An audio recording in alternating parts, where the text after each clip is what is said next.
잠언 11장 12절입니다. 지혜 없는 자는 그의 이웃을 멸시하나 명철한 자는 잠잠하느니라. 두루 다니며 한담하는 자는 남의 비밀을 누설하나 마음이 신실한 자는 그런 것을 숨기느니라. 지략이 없으면 백성이 망하여도 지략이 많으면 평안을 누리느니라. 아멘.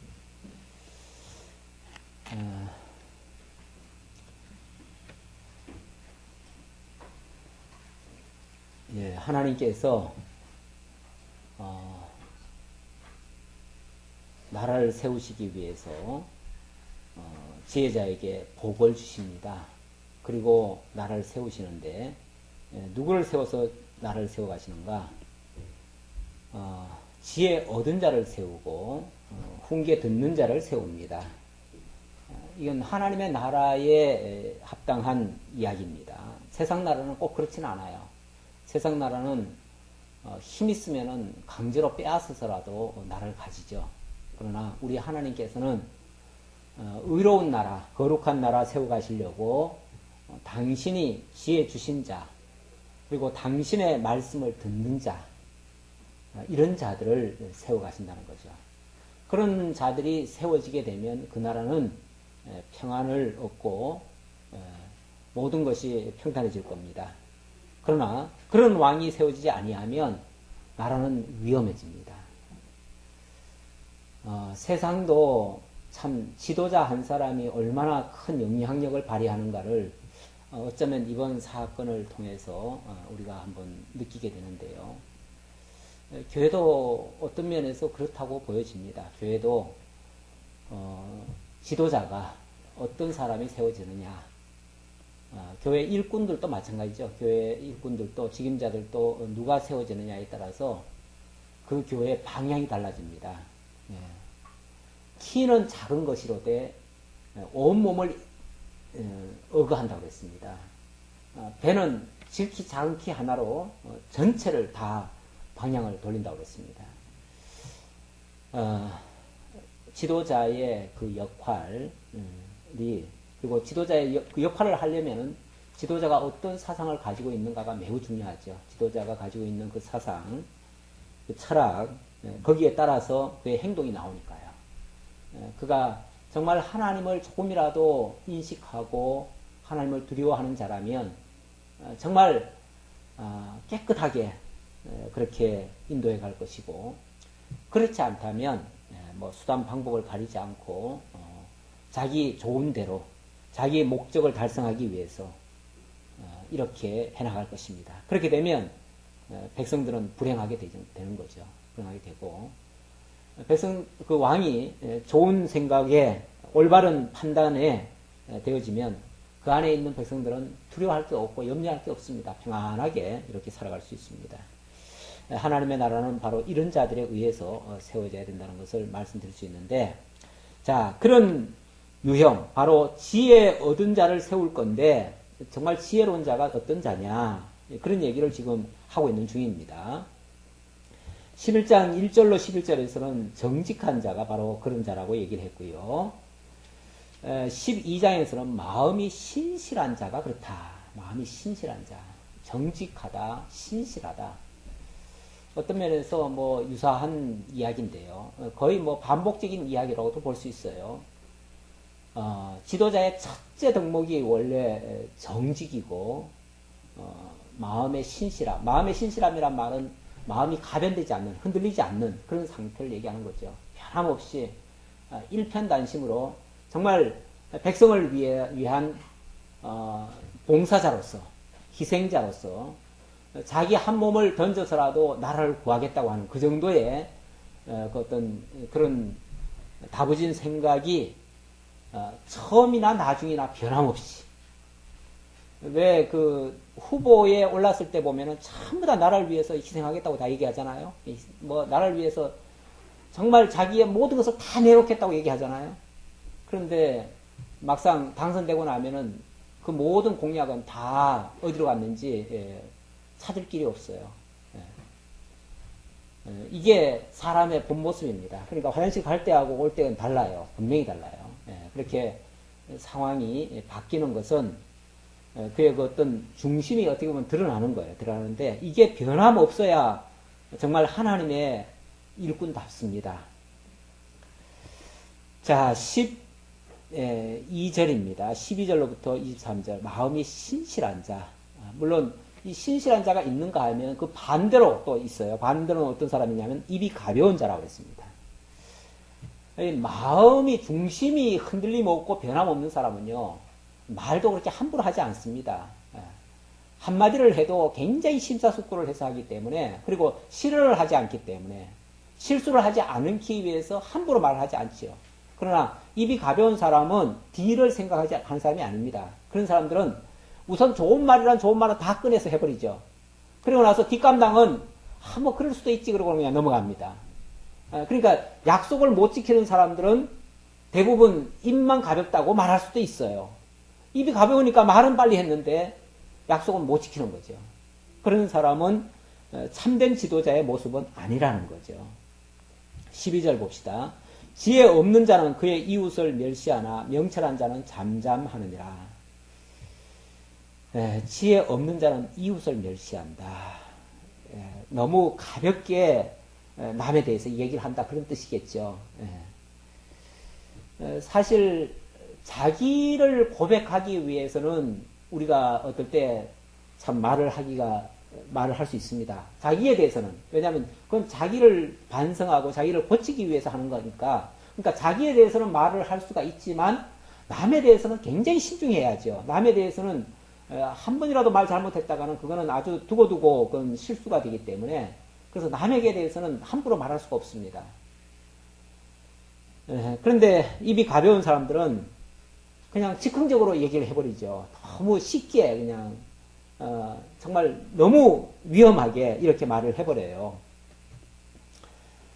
이게 굉장히 위험한 이야기입니다. 두루 다니며 한담하는 자는 남의 비밀을 누설하나 마음이 신실한 자는 그런 것을 숨기느니라.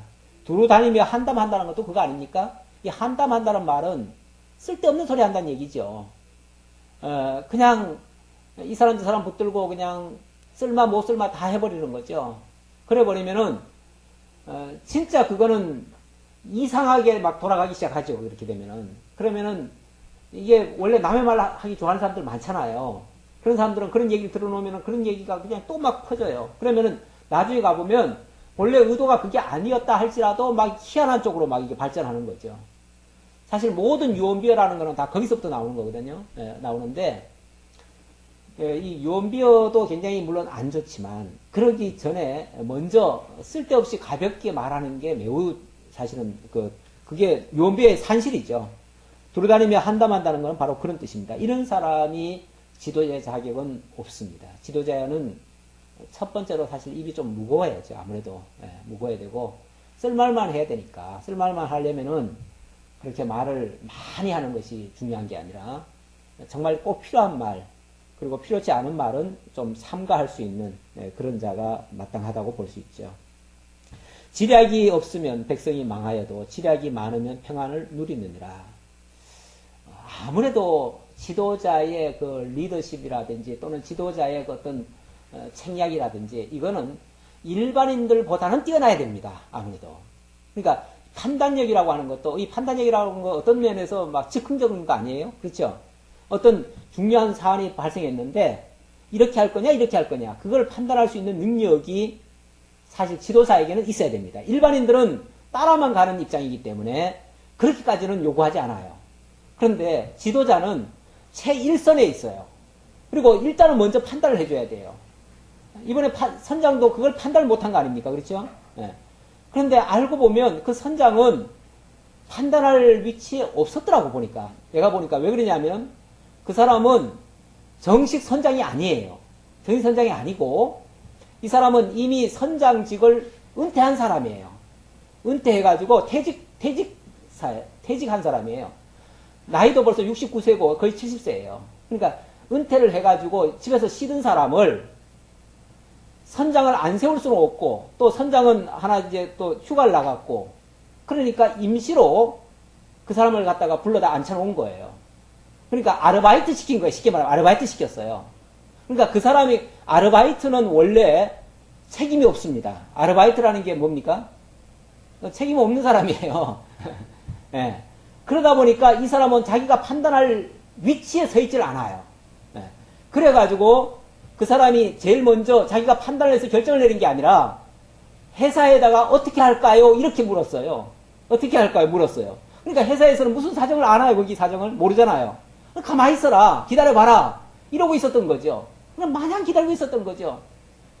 그러다가 결국은 놓쳐버린 거죠. 기회를 다 놓쳐버린 거죠. 그러니까 원래 지도자에게는 엄청난 그 막중한 책무가 주어져 있습니다. 그 판단력이 빨라야 돼요. 민첩해야 돼요. 물론 그 판단력이 또 어긋나도 안 되죠. 어긋나도 안 되지만 일단은 빨라야 되고 정확해야 되고 그래야 되는데 그 지략이 없으면 결국 백성은 망할 수밖에 없어요. 그 피해는 고스란히 그 사람이 당하는 게 아니라 피해는 그 아래 사람들이 다 당하는 거예요. 참 이게 총체적 부실인데 어쨌든 국가의 지도자도 마찬가지고 교회의 지도자도 마찬가지고 좌우간 어디에든 이 지도자에게는 지략이 있어야 된다. 지략이 없으면 그 참 백성들이 피곤하다, 힘들다. 그러나 지략이 많으면 평안을 누리는다. 걱정할 게 없어요.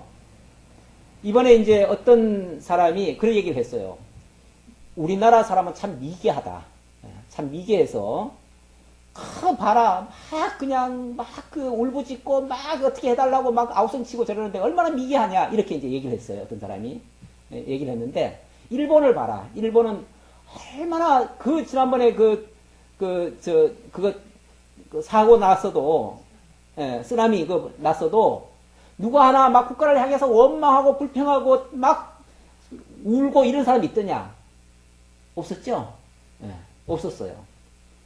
진짜 그 엄청난 재앙을 당하고도요, 모두가 다 묵묵하게, 그 사람들도 다 체육관에 있었죠?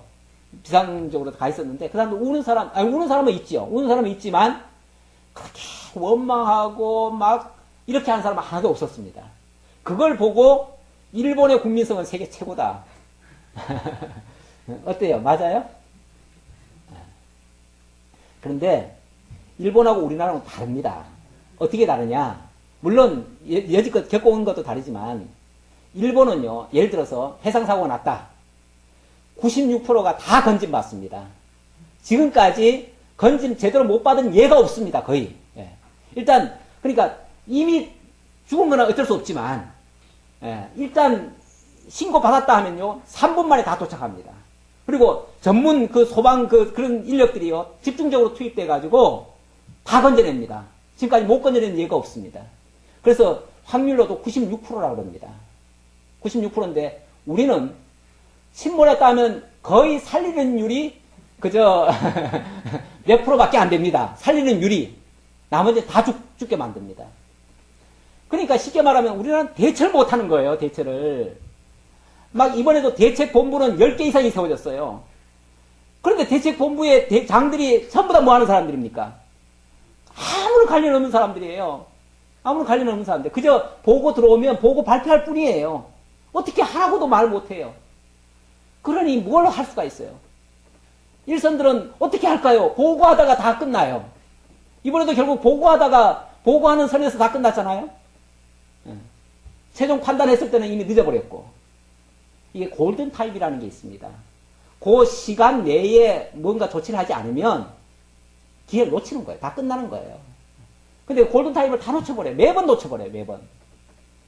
그러니까 일본은요. 왜 국민들이 그렇게 국가를 신뢰를 하냐면 국가가 우리를 책임진다.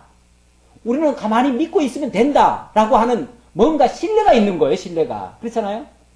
그러니까 우리를 위해서 저렇게 지금 수고하고 있는데 우리가 박수를 쳐야 되고 아니면 우리가 지금 믿고 가만히 기다리면 우리는 분명히 좋은 소식이 올 거다. 이걸 기다리고 있는 거예요.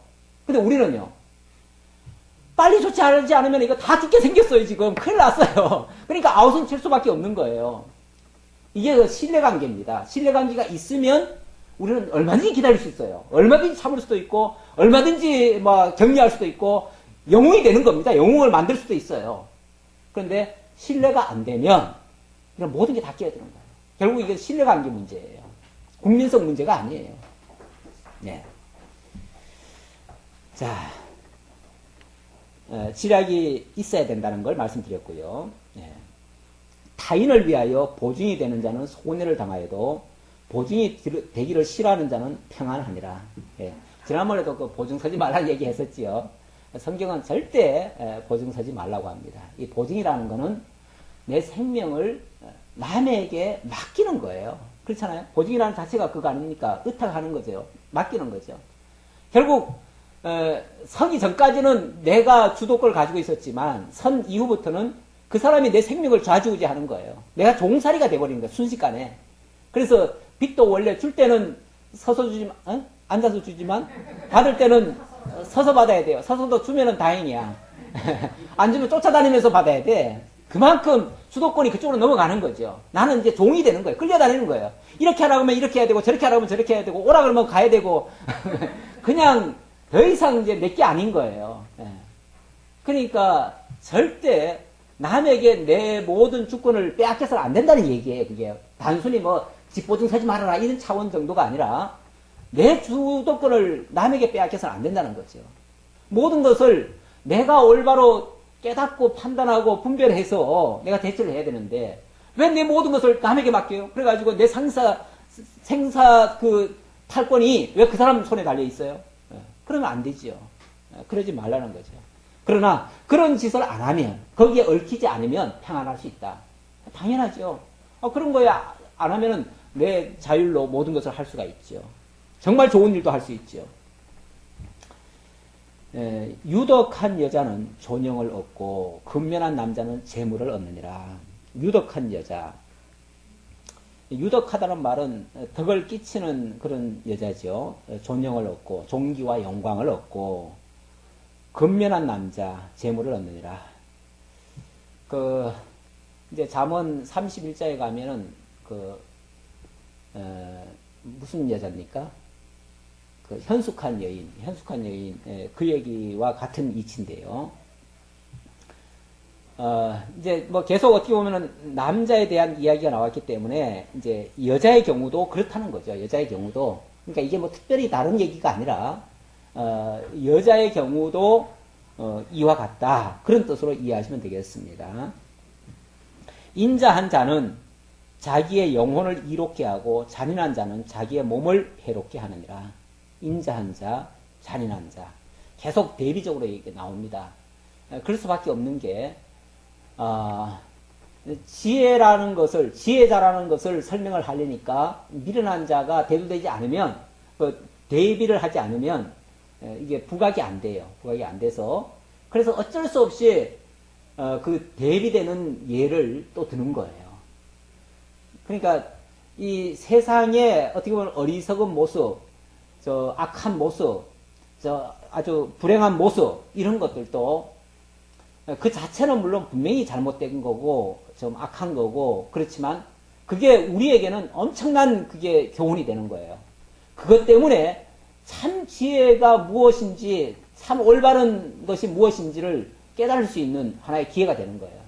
그러니까 그게 하나의 삶 교육입니다. 삶 교육으로 하나님께서 우리에게 주시면서 이런 말씀을 아울러서 설명을 하는 겁니다.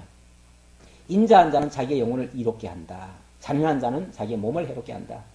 인자하다고 하는 게 결국은 남에게 긍휼을 베풀고 사랑을 베푸는 그런 사람이죠. 그런 사람이 결국은 자기에게도 유익을 얻지만 잔인한 모습으로 하기 시작하면 결국은 자기가 살 것 같지만 그게 결국은 자기를 해치는 행위가 되어진다.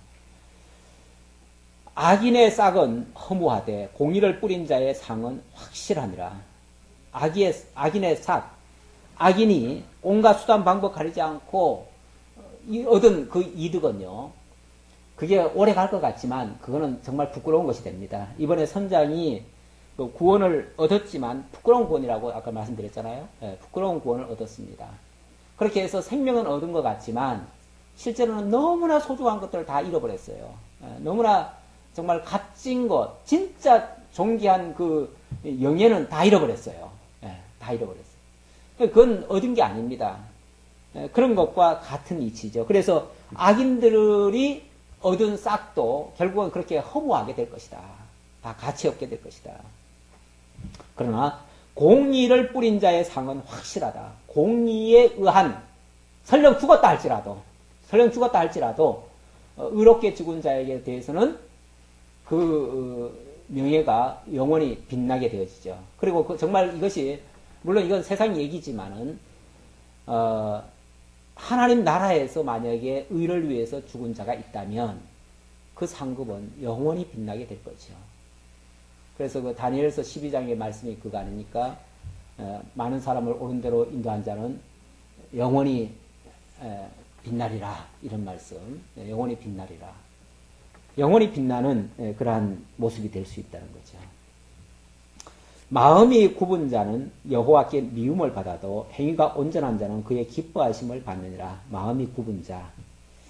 마음이 신실한 자 반대가 굽은 자겠죠. 마음이 굽은 자는 여호와께 미움을 받는다.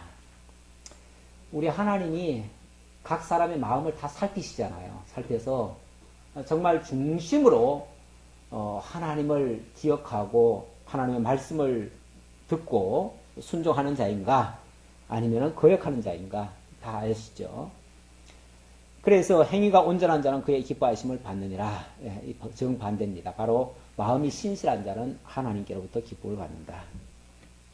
악인은 피차 손을 잡을지라도 벌을 면하지 못할 것이나 의인의 자손은 구원을 얻으리라. 악인은 피차 손을 잡을지라도 벌을 면치 못한다. 피차 손을 잡으니까 성공은 하는 것 같은데 그 성공이 아니라는 거죠. 그렇게 해서 얻어진 결과물이 진짜 그를 이롭게 하고 유익을 주는가? 결코 그렇지 않을 거라는 거죠. 아름다운 여인이 삼가지 아니하는 것은 마치 돼지코에 금고리 같으니라. 참 비유가 재밌죠. 돼지코에다가 금고리 끼워놓으면 참 이뻐요. 참 어울리지 않는 모습이죠. 그러니까 아름다운 여인이라면 아름답다는 그 말 자체가 그냥 단순히 이 미적인 감각만을 얘기하는 게 아니고 정말 그 중심이 그 하나님을 향해 있고 그런 모습이죠. 그래서 그 현숙한 여인에도 그러잖아요. 아름다운 것도 헛되고 고운 것도 헛되나 여호와를 경외하는 자는 어떻다고요? 진짜 아름다운 거죠. 그러니까 진짜 아름다움은 여호와를 경외하는 데 있다 그 얘기죠. 그런데 그렇게 아름다워야 할 그가 삼가지 않는다. 그러니까 이 말은 뭐 앞에서 이제 입이 가벼운 자도 얘기가 나왔으니까 만약에 말도 막 거침없이 해버리고 제대로 판단도 못하고 이렇게 뭔가 자관 아름다움에 걸맞지 않는 행동들이 나온다면 그건 마치 금고리는 이쁜데 그걸 돼지 코에다 갖다 매다는 거나 똑같다 그 얘기죠. 얼마나 가치 없는 얘기냐 그 말이죠. 무가치한 결과가 될 것이다.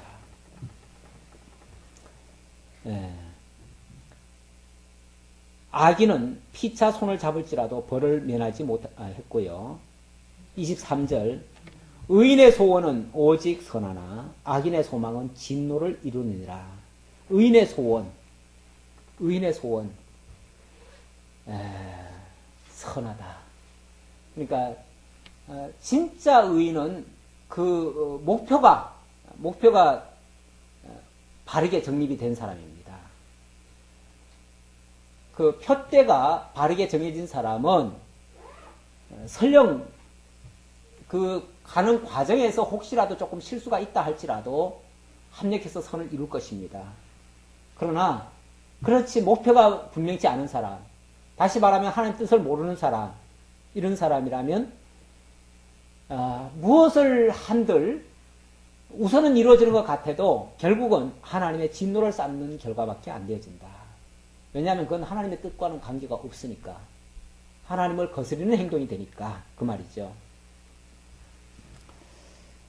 자, 이렇게 마음이 신실한 자와 입이 가벼운 자에 대한 대비로 교훈을 했습니다. 그러면서 정말 신실할 것, 마음이 신실할 것, 그리고 그 신실한 마음에서 올바른 판단을 가지고 정직한 표대를 향해서 바르게 나아갈 것을 이렇게 주문을 했습니다. 이런 자가 진짜 왕에게 합당한 지혜자입니다. 자, 그 다음 24절로부터 31절까지 흩어 구제하는 자와 재물을 의지하는 자에 대한 교훈을 하는데요. 같은 유행의 말씀이죠. 같은 유행의 말씀인데 조금 성격을 좀 다른 측면에서 좀 얘기를 하는 거예요. 자, 이번에는 정말 지혜자 또는 왕이 되기에 합당한 자, 그런 사람의 어떤 덕목이라면 그런 사람은 자기중심적인 사람이 아니고 타인을 중심하는 사람이죠. 타인을 위하는 사람이죠. 원래 지도자란 그 위치는요, 군림하는 위치가 아니고 온 백성들을 섬기라고 하는 위치예요. 그래서 그 솔로몬도 하나님께서 이제 자기를 세워가지고 왕으로 세우려고 하니까 나는 작은 아이라 어떻게 이 백성들을 내가 다스릴 수 있겠습니까? 어떻게 이 백성들을 할 수 있겠습니까? 이 백성들을 이렇게 뒷바라지 해주려면은 정말 지혜롭지 않고는 도저히 불가능합니다. 그래서 지혜를 주십시오. 지혜를 주십시오. 그렇게 얘기를 했죠. 그래서 하나님께서 지혜뿐만 아니라 무슨 일을 하려고 하면 지혜만 있어도 되는 게 아니잖아요. 거기에 또 수반되는 여러 가지가 또 물질도 필요하고 또 어떤 명예도 필요하고 다 필요하잖아요. 그래서 하나님이 그 지혜뿐 아니라 부귀와 명예까지 함께 아울러 주신 거예요. 그러니까 그거는 그 지혜를 집행에 옮기는 데 필요한 모든 수반되는 것들이죠. 그런 것들을 하나님께서 아울러 주셨다 그 얘기예요. 그러니까 어떻게 보면 보너스 같은 얘기인데 단순한 보너스 차원에서 얘기한 게 아니고 그 지혜를 올바르게 쓰게 하기 위한 그러한 도구로 하나님이 주셨다는 거죠. 자, 그러다 보니까 지도자의 위치에서는 자기를 챙기는 사람이 아닙니다. 자기를 챙기는 사람이 아니에요. 제가 요즘 성경을 요즘 이제 읽는 중에 있는 게 우리 이제 같이 읽고 있잖아요. 지금 읽고 있는데 열왕기 그쪽에 이렇게 가다 보니까 아합 얘기가 나오더라고요. 아합 왕. 이 아합은요, 그 나봇의 포도원이 너무 탐이 났어요. 그 탐이 나니까 어떻게 합니까? 그걸 빼앗는데 처음에는 합법적으로 빼앗을 방법이 없으니까 굉장히 그것 때문에 고민을 하잖아요. 그러다가 부인한테 얘기하니까 그까짓 거 내가 간단하게 해드리겠습니다. 어떻게 하면 돼요? 그럼 죽여버리면 되죠. 간단하죠. 이 권력자는요, 이런 그 유혹을 받기 쉽습니다. 그러니까 자기를 위하는 마음에서부터 출발한 거죠, 그게. 그렇죠? 네. 권력자가 자기를 생각하는 게 먼저 있으면요, 다른 거는 다 수단 방법으로 다 동원할 수 있습니다. 온갖 악행을 다 저지를 수 있어요. 그러니까 이 권력자가 정말 백성을 사랑하는 마음이 만약에 그게 있겠지만, 다 있겠지만, 그게 우선이 안 된다면, 자기 행복을 위해서, 자기 목적을 달성하기 위해서 모든 국민을 다 이용할 수가 있어요. 그렇게 되어지면 그 백성들은 정말 위험하죠. 위험에 처하게 되는 거죠. 옛날에 그 왕정 시대 때는 그러니까 이 왕정이 무조건 나쁜 건 아닌데, 정말 그 왕정의 폐라고 하면은, 일부분에 폐라고 한다면, 그 왕이 주인이에요. 그렇죠? 왕이 짐이고 국가라고 그러잖아요. 왕이 국가예요. 그러다 보니까 백성들은 그 국가를 위해서 뭐 하는 자들이에요? 국가를 위해서 다 쓰는 도구에 불과해요, 도구에. 그러니까 국가가 어느 방향으로 가자 하면은 거기에 웬만한 사람들의 희생은 아무것도 아니에요. 상관이 없어요. 그거 희생시켜야 이게 이루어지고 희생도 없는데 무슨 일이 이루어지겠어요.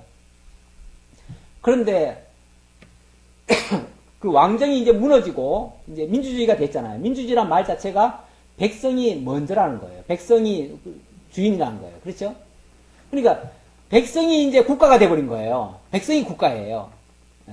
그러니까 독재국가와 민주국가의 그 차이가 그건데, 독재국가는 1인이 주인입니다. 지금 북한도, 그래서 우리가 주석님을 뭐 했어요? 받들어서 옹이해서 결사옹이라고 그러죠. 결사옹이. 결사옹이라는 말이 뭐예요?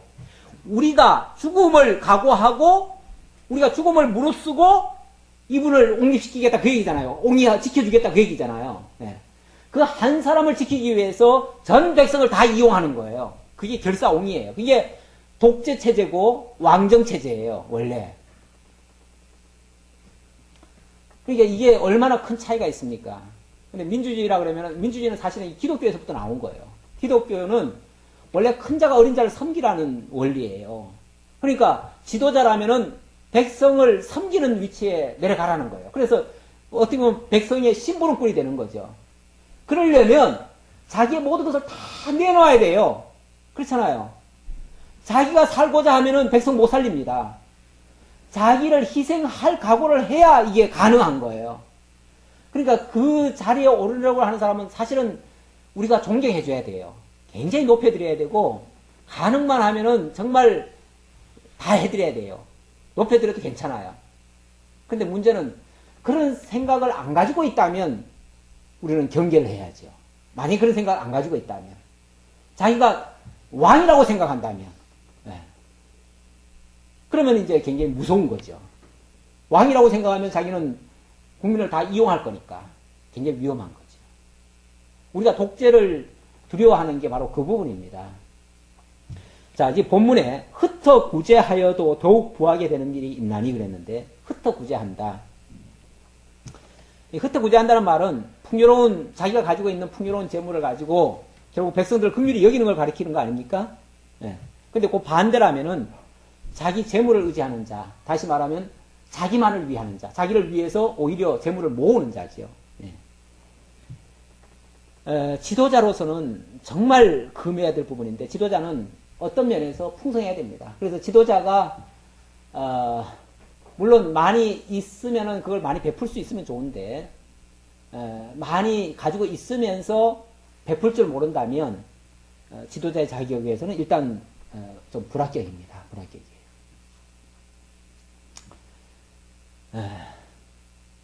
그런데 그 유병헌 씨도 그 양반도 쉽게 말하면은 거기에 지도자 아닙니까? 그쪽에 지도자인데, 그 사람이 지금 기업을 50개 가지고 있습니다. 한 50개를 가지고 있고, 재산이 해외 재산 뭐 하고 하면은요 5천억 이상이 됩니다. 무진장이 재산이 많습니다. 어느 한 마을은 전 지역이 전부 다 자기 땅입니다. 어디 마음만 먹으면 어디든지 다 차지할 수 있습니다. 그러면서도 회사 직원들한테는 선장한테 270만 원 줬대요. 그리고 그 나머지 직원들한테는 170만 원씩 줬대요. 그럼 뭐가 되죠? 이거 전부 다 아르바이트생 고용한 거예요. 쉽게 말하면. 거기에 정직원은 거의 없고요. 거의 다 계약직이에요. 계약직. 계약직은 아르바이트생이잖아요. 한마디로 말하면. 그렇죠? 그 사람들이 무슨 회사에 대한 애사심이 있겠으며, 1년직인데, 기껏해야 1년직이에요. 다 1년 계약직인데. 무슨 회사를 위해서 희생을 하겠어요. 희생을 감당하겠어요. 그러니까 다시 말하면 자기를 위해서는 그렇게 풍요롭습니다. 자기 집은 뭐 완전히 왕궁처럼 만들어 놓고, 그리고 자기는 뭐 늘 사진이나 찍고 다녀요. 그리고 그 사진은 또 그 교인들도 참 희한하죠. 그 교인들도 그 몇천만 원씩 샀대요, 다. 뭐 몇백만 원, 적어도 몇백만 원씩. 그 사진 그거 액자 넣어가지고 그거 몇백만 원씩 왜 삽니까? 그러니까 그 사람은 그런 거 가지고도 그냥 얼마나 호화롭게 자기는 뭐 그런 생활을 하면서 유자적하면서 자기는 누릴 거 다 누리면서 다 하는 거죠. 근데 모든 이단들이 보면 한결같이 그렇습니다. 모든 이단들은 보면은 자기만을 위해서 그렇게 살아갑니다.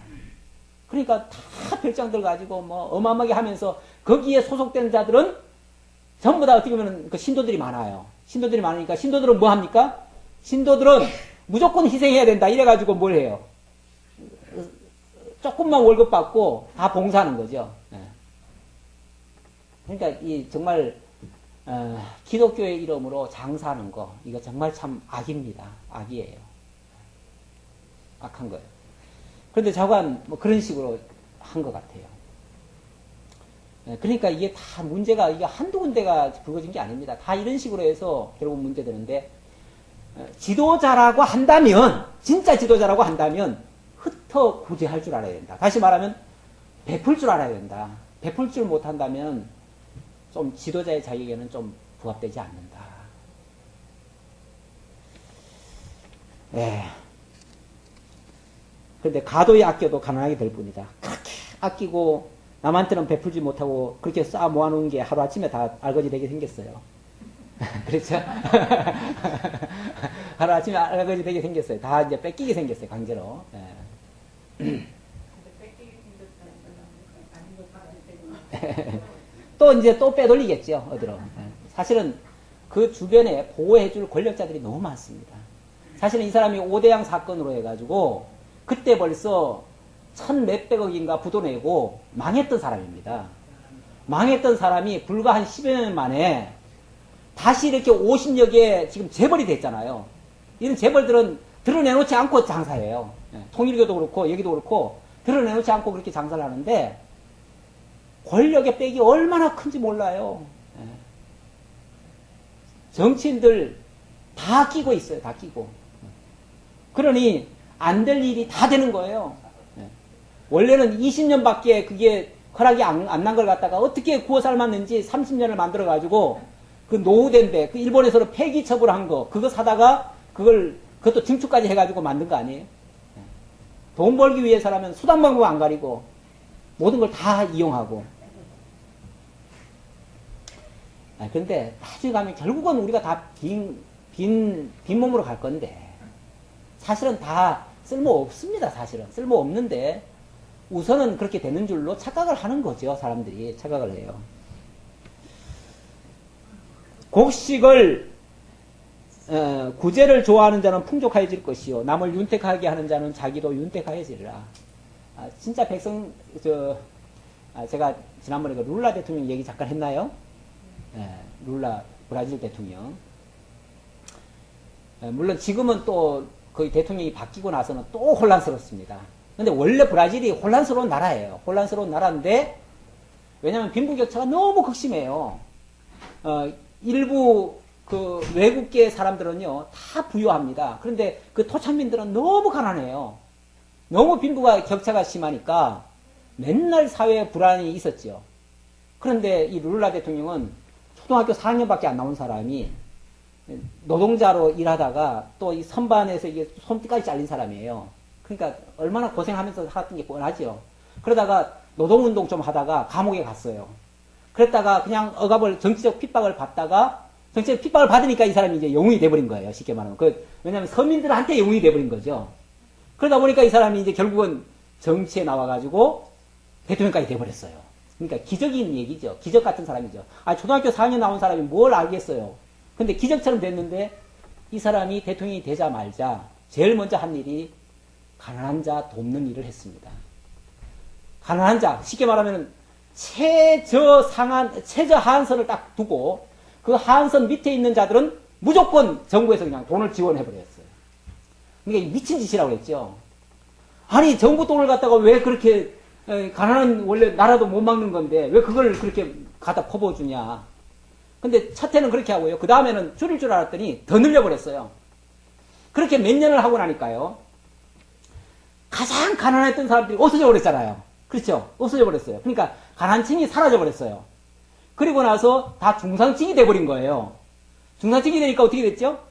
소비가 막 늘어나기 시작하는 거예요. 그래서 소비가 늘어나니까 내수가 경기가 활성화되고 내수 경기가 활성화되니까 국제 경기도 수출도 잘 되는 거예요. 이제. 그래가지고 나라가 몇 년 사이에 G8 그러니까 세계 경제 8위 안으로 들어가 버렸어요. 8위 경제 대국이 돼버렸어요. 그러니까 모든 사람의 예측을 다 벗어났죠. 저거는 완전히 미친 짓이다. 저렇게 공짜로 퍼부어주게 하는 거는 이거는 나라 망치는 일이다. 이렇게 생각했는데 그게 오히려 나라를 살리는 결과가 돼버렸어요. 막 흩어구제한 거죠. 그런데 그 대신 이제 조건이 있었어요. 이렇게 구제받는 사람들은 무조건 학생들을 어느 이상을 다 교육시켜라. 이게 이제 조건이에요. 그러니까 조건이 다른 조건이 아니라 아이들 공부시키라는 거예요. 그러니까 다시 말하면 애들 공부시키는 일에 투자를 한 거예요. 그러면서 그 사람이 한 유명한 말이 있습니다. 왜 부자들에게 퍼부어 주는 것을 투자라고 말을 하고 왜 가난한 자들에게 주는 것을 구제라고 말하는가? 이것도 투자다 그 말이죠. 부자들한테 세금 깎아주는 것만 투자가 아니라 가난한 자들에게 지원해 주는 거 이거 투자라는 거예요. 국가를 위한. 그러면서 그 사람이 그 무식한 사람인 것 같은데 아주 진짜 똑똑한 사람이에요. 그래가지고 그 사람이 결국 8년을 대통령을 했는데 나올 때 그 역대 브라질 역대 그냥 최고의 저걸로 영웅이 됐어요. 그래서 오바마 대통령이 내가 가장 존경하는 대통령은 룰라 대통령이라고 그렇게까지 했습니다. 그런데 그 사람이 물러나고 난 다음에 여자 대통령이 이제 섰는데 지금 나라가 또 굉장히 어지럽죠. 이게 그러니까 정책에 따라서 그렇게 달라져요. 지금 이번에 월드컵 세워지는 나라 아닙니까? 그런데 지금 월드컵이 제대로 치러지는지는 몰라요. 다시 또 혼란에 빠져들었어요. 지금 이제 흩어구제한다는 말 때문에 제가 이 말이 나왔는데, 그러니까 흩어구제하는 것이 당장은 그게 쓸모없는 얘기 같지만 그게 저변을 확대하는 일이에요. 그렇잖아요? 모든 사람을 좀 풍요롭게 만드는 일이에요. 그러면은 모든 게 넉넉해져요. 그 다음에는. 그게 이제 이 시너지 효과가 일어나요. 그러면은 이게 단순 계산식으로 되는 게 아니라 그 이상의 효과가 나타나는 거예요. 그런데 막 아끼면은 그러면 잘 살 것 같지만 아끼면 오히려 더 이게 막 경제적으로 궁핍해져요. 그래서 경제는요, 경제 학자들은요, 절대 못 아끼게 합니다. 소비를 촉진시켜요. 소비를 촉진하기 위해서, 그래서 만약에 경제 위기가 온다? 그러면요, 대규모 토목공사라도 벌려요, 일부러. 그래야 경기가 다시 살아날 수가 있어요. 그건 다 쓸모없는 짓 같은데, 그 쓸모없는 짓이 경제 살리는 하나의 방법으로 했어요. 그런데 이런 짓을 또 잘못 판단하면은, 경제가 좋은데 그냥 그런 데 갖다가 또 처발리는 사람들이 있어요. 그러면 이거는 이제 반대로 가는 거예요. 그러면은 좋은 경기를 망가뜨리는 결과가 돼요. 그러니까 좋을 때는 그렇게 함부로 막 투자하는 게 아니에요. 좋은데 괜히 막 갖다 퍼주는 거 안 돼요, 그거는. 좋을 때는 퍼주지 말고, 어려울 때는 퍼줘야죠. 그러니까 정말 쓸 때와 못 쓸 때를 판단을 잘 해야 되는데, 제대로 해야지요. 그래서 구제를 좋아하는 자는 풍족해진다. 자기도 윤택하게 되고, 남도 윤택하게 되어지고, 결국 다 좋게 되는 거죠. 곡식을 내놓지 아니하는 자는 백성에게 저주를 받을 것이나 파는 자는 그의 머리에 복이 임하리라. 정말 지도자가 뭐 아낀다고 그냥 제략제략 그러면서 그냥 백성들 서민들 굶주려도 그냥 내놓지도 않고 이러면은 그러면 정말 힘들지요. 어렵지요. 그거는 사는 방법이 아닙니다.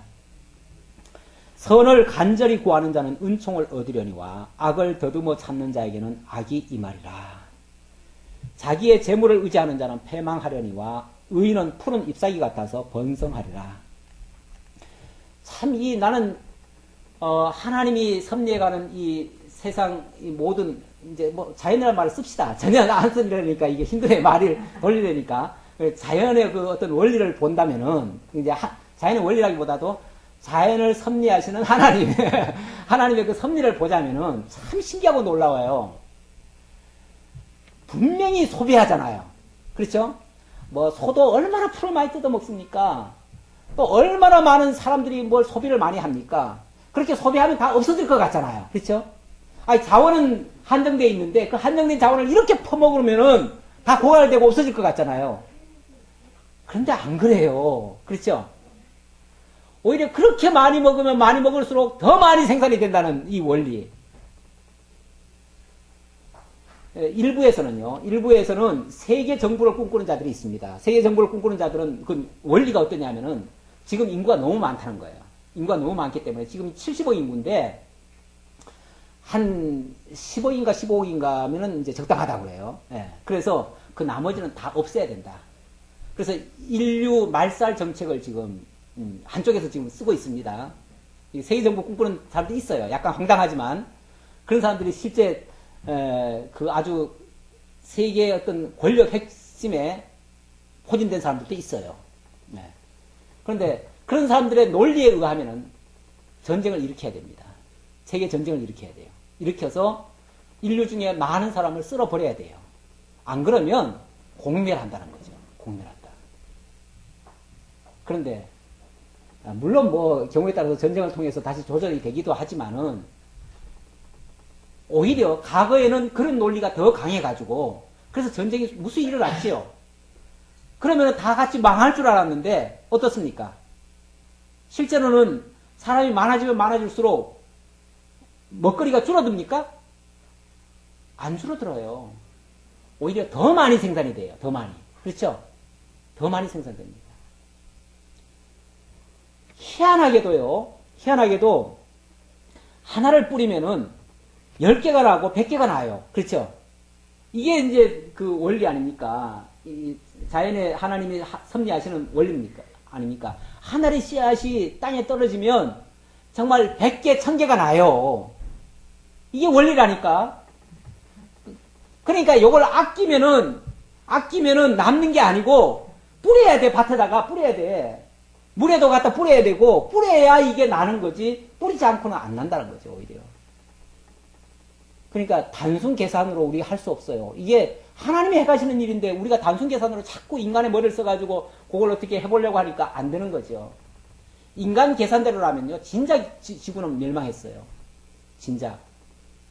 그런데 지금 하나님이 붙들고 계시니까 그 온갖 악행에도 불구하고 지금 오히려 더 번성해 가고 있습니다. 네, 자기의 재물을 의지하는 자는 패망하리라. 그게 전부라고 생각하는 자, 아니면 자기만을 위하는 자, 그런 자는 결국에 가서는 자기밖에 남을 게 없지요. 결국은 자기 죽고 나면 다 끝장이죠. 결국은 패망이죠. 그러나 의인은 정말 베풀고 이런 자들은 푸른 잎사귀 같아서 번성하리라. 자기만이 아니라 그 대를 이어가면서 풍성해질 것이다. 자기 집을 해롭게 하는 자의 소득은 바람이라. 바람, 헛거라 그 말이죠. 헛거라. 미련한 자는 마음이 지혜로운 자의 종이 되리라. 그 악한 자들이 온갖 깨를 가지고 온갖 방법을 동원해 가지고 자기를 위해서 하지만 결국은 그게 의인의 밑에 들어오는 것밖에 안 된다. 의인을 돕는 꼴밖에 안 된다. 자기를 유익하게 하는 게 아니다. 의인의 열매는 생명나무라. 지혜로운 자는 지혜로운 자는 사람을 얻느니라. 사람을 얻는다. 이 사람 얻는다. 원래 인사는 만사라는 말이 있습니다. 사람을 어떻게 쓰느냐에 따라서 모든 것은 달라진다. 그 얘기거든요. 그렇죠? 모든 일이 올바르게 되는 것과 잘못되는 것은 사람을 어떻게 쓰느냐에 달려있다. 그게 이제 인사는 만사라는 뜻인데. 참, 나라의 지도자가 나라를 다스리기 위해서 사람들을 쓰잖아요. 사람들을 쓰는데, 정말 그 전문성이 있는 사람, 필요한 사람, 그 일을 잘 이해하는 사람, 이런 사람이 있으면 얼마나 좋겠어요. 그러면 모든 일이 아마 원활하게 잘 돌아갈 겁니다. 그런데 언제부터인가 자관 낙하산이라는 게 많아요. 낙하산이 있어가지고 낙하산은 도무지 이거는 전문성하고는 아무 관계 없어요. 전혀 몰라요. 전혀 알 수가 없어요. 세상에 국방부 장관이 군대를 안 갔다 온 사람이 있질 않나. 아니 바다에 대해서는 해자도 모르는 사람이 그냥 해수부 장관으로 가 있질 않나. 도대체 이거 뭐 전혀 전문성 그쪽하고 관계도 없는 사람들이 다 요직을 차지하고 있어요. 그러니 정작 이게 뭐 아무 사고 없을 때는 괜찮아요. 다 알아서 하니까. 아래 사람들 다 알아서 하니까 괜찮아요. 그런데 무슨 문제가 불거졌을 때는 이거는 막 허둥지둥 어떻게 해야 될지 모르는 거예요. 사실 이 구조라고 하는 거는요, 세계 어느 나라든지 다 그렇습니다. 구조라고 하는 거는 해양이든 뭐 땅이든 간에 구조하는 전문팀이 있어요. 전문팀이 어디냐면 소방방재청이에요. 그렇죠? 예. 모든 재난에는 소방방재청이 들어가야 되는 겁니다. 그래서 지난번에 그 9.11 테러가 났을 때도 뉴욕시의 소방방재청, 그러니까 9.11, 우리나라는 119지만 그 9.11 그 소장이 그 전부를 다 지휘하는 지휘관이 됐어요. 나머지는 정부에서 파송한 사람들은요, 우리 뭐 도와줄까, 뭐 도와줄까. 옆에서 쉽게 말하면 협력자로서 뭐 지원할 거 있으면, 뭐 군대가 필요하다 그러면 이쪽에 이제 끌어올 수는 있으니까. 그 사람들은 옆에서 보조하는 사람들이고, 그 총지휘 본부 대장은 9.11 소장이었어요. 뉴욕 소장. 그것도 한 지역의 소장이었어요. 그 사람이 얼마나 잘합니까, 거기에. 현장을. 그렇죠? 현장을, 그 사람은 거기에 늘 들어가는 사람이기 때문에 다 알아요. 그게. 파악을 다 해요. 그러니까, 불과 며칠 만에 그게 다 깨끗이 다 진압이 되어버렸습니다. 다 정리가 다 끝나버렸어요. 뭐든지 다 전문성이 있습니다. 제 동생이 한전에 있잖아요. 한전 원자력 발전소에 있어요. 원자력 발전소에 있는데, 원자력 발전소에 위에서 매번 정권 바뀔 적마다 전혀 한전하고 관계없는 사람이 와가지고 뭐만 하냐면은 뇌물 바치는 거, 그것만 요구한다는 거예요. 그것만 요구를 하니까 밑에 사람들은 어떤 수단 방법을 가려서라도 돈을 만들어야 돼요. 돈을 만들어서 넣어줘야 돼요. 그러면은 넣어줄 때 방법이 뭘로 해야 되냐면은 절대 윗선으로 연결되지 않은 것처럼 자기 선에서 다 행령하는 것처럼 이렇게 만들어야 돼요. 또 서류는. 그러니까 만약에 걸렸다 하면은 무조건 자기가 다 책임져야 돼요. 위에 사람 줬다 이 소리를 못 해요. 그러니까 결국 그 사람들이 이번에도 자살을 몇 사람이 했습니다. 한전에. 한전 마피아라고 그랬죠? 한전 마피아란 말이 나왔습니다. 아, 이번에는 해수 마피아라고 그러지만 전에는 한전 그 원자력 사고 났을 때 그때는 한전 마피아라고 그랬어요. 그 사람들이 마피아라는 거예요. 쉽게 말하면 다 뇌물 먹고 분량 다 찍어주고 그랬다는 거예요. 그런데 돈을 만들어내려면은 그렇게 안 할 수가 없다는 거예요. 위에서 딱 내려온 사람이 제일 먼저 요구하는 게 그거부터라는 거예요. 여기는 안 그렇고 저기는 안 그렇겠어요? 이게 그냥 구조적으로 그렇게 돼 있다는 거예요. 그러니까 낙하산은 다 그래요. 낙하산은. 네. 낙하산이 아니어야 되는데 낙하산은 다 그렇습니다.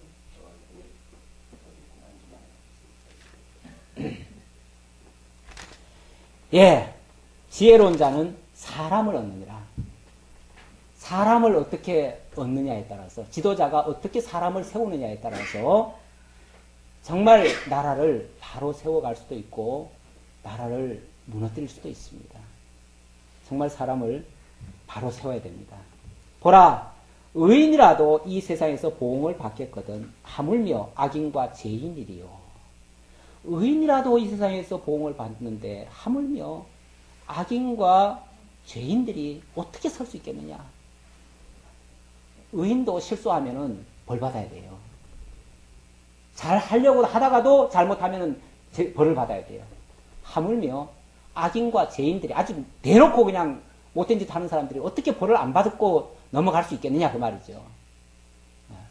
벌을 받아 마땅하지요. 잘못된 것은 다 드러나야 됩니다. 그걸 숨기면은 계속 반복됩니다. 숨기면 계속 반복돼요. 그러니까 드러내야 되는데 뭐 물론 서민들이 뭘 드러내겠어요. 위에서 바꿔야죠. 위에서 바꿀 수 있는 방법을 찾아야 되는데 우리가 어떻게 할 수는 없습니다. 다만 세상이 이렇게 불의하다는 것을 우리가 볼 수 있고요. 하나님은 당신의 나라에 이렇게 지혜롭고 의로운 자를 들어서 쓰신다라는 것만 우리는 배우겠습니다. 기도하겠습니다. 아버지 하나님 감사합니다.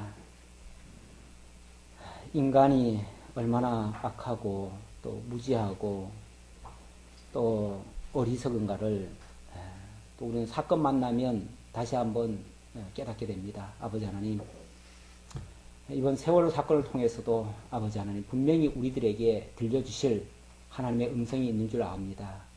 우리가 바르게 옳고 그름을 분별하고 올바른 판단을 해서 정말 참 지혜자들이 또 세상의 모든 요소에 지혜자들이 또 지도자로 나가서 그 지도자들이 나라를 바르게 다스려가고 또한 하나님의 교회도 그렇게 지혜자들이 바르게 또 지도자가 되어서 교회를 또 세워갈 수 있도록 하나님 역사해 주시길 원합니다. 이런 일에 우리 모두가 바르게 깨닫고 그러기 위해서 우리가 먼저 하나님을 바르게 분별할 수 있는 하나님의 말씀을 바르게 듣고 또 훈계를 듣고 또 바르게 깨달을 수 있는 저희 모두가 되도록 함께 해 주옵소서. 지켜주심을 감사드리옵고 예수님의 이름으로 기도하옵나이다. 아멘.